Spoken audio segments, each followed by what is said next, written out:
ये आकाशवाणी है। अब आप सिद्धार्थ सिंह से समाचार सुनिए।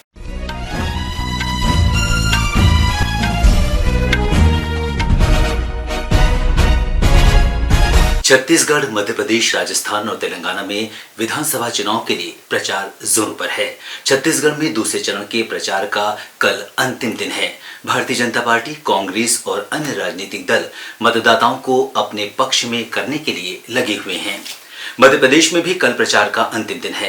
भारतीय जनता पार्टी के वरिष्ठ नेता और प्रधानमंत्री नरेंद्र मोदी, गृह मंत्री अमित शाह, रक्षा मंत्री राजनाथ सिंह और केंद्रीय मंत्री नितिन गडकरी, नरेंद्र सिंह तोमर, ज्योतिरादित्य सिंधिया तथा भाजपा अध्यक्ष जगत प्रकाश नड्डा आज कई चुनावी सभाएं और रैलियां कर रहे हैं।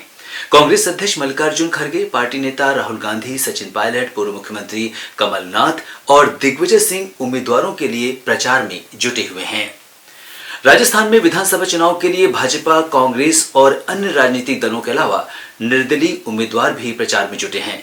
इस बीच जरूरतमंद लोगों के लिए घर से ही मतदान सुविधा का पहला चरण आज से शुरू हो गया है।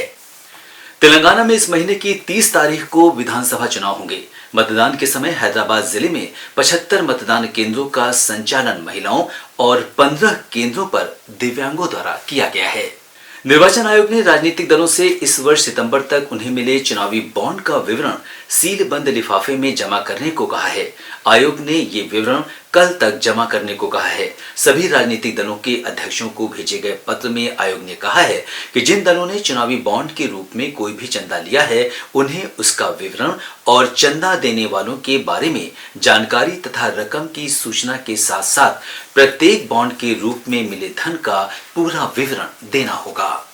उत्तराखंड में उत्तरकाशी स्थित निर्माणाधीन सिलक्यारा सुरंग हादसे में फंसे 40 श्रमिकों को सुरक्षित निकालने के लिए राहत और बचाव अभियान तेज कर दिया गया है। अनुमान है कि अगले 24 घंटे में सभी श्रमिकों को सुरक्षित निकाल लिया जाएगा। इस बीच भूस्खलन के कारणों की जांच के लिए उत्तराखंड भूस्खलन न्यूनीकरण और प्रबंधन केंद्र की अध्यक्षता में 6 सदस्यों की समिति गठित की गई है। ये समिति घटनास्थल का सर्वेक्षण कर विस्तृत रिपोर्ट सौंपेगी। मुख्यमंत्री पुष्कर सिंह धामी ने कल घटनास्थल का निरीक्षण किया था। कोयला मंत्रालय कल वाणिज्यिक कोयला खदानों की 8वें दौर की नीलामी करेगा। इसके अंतर्गत 5 राज्यों में 39 खदानों की नीलामी की जाएगी। इन राज्यों में बिहार, झारखंड, महाराष्ट्र, उड़ीसा और पश्चिम बंगाल शामिल हैं। हिमाचल प्रदेश में उड़ान योजना चरण 2 के तहत अमृतसर से शिमला के लिए उड़ान सेवा 16 नवंबर से शुरू हो रही है।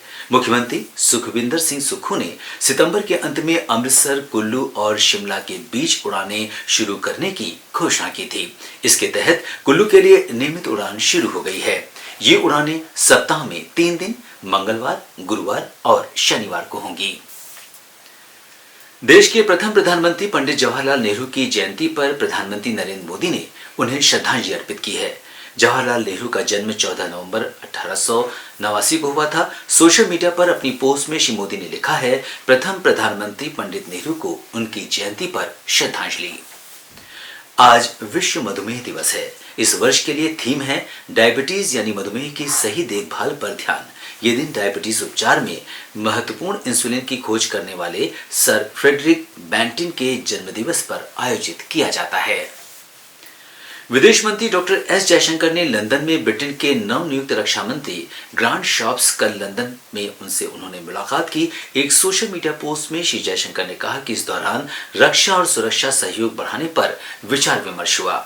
इससे पहले डॉक्टर जयशंकर ने ब्रिटेन के नवनियुक्त विदेश मंत्री डेविड कैमरन से भेंट की और द्विपक्षीय रणनीतिक साझेदारी बढ़ाने पर विचार विमर्श किया। दुबई एयर शो में 2 स्वदेशी विमान ध्रुव और LCA तेजस ने शानदार हवाई प्रदर्शन किया है। कल से आरंभ हुआ ये एयर शो शुक्रवार तक चलेगा। 2 वर्ष में एक बार आयोजित होने वाले दुबई एयर शो में भारत का प्रतिनिधित्व विमानन क्षेत्र में इसकी उत्कृष्टता और नवाचार के प्रति प्रतिबद्धता को रेखांकित करता है। इसके साथ ही ये समाचार बुलेटिन समाप्त हुआ। नमस्कार।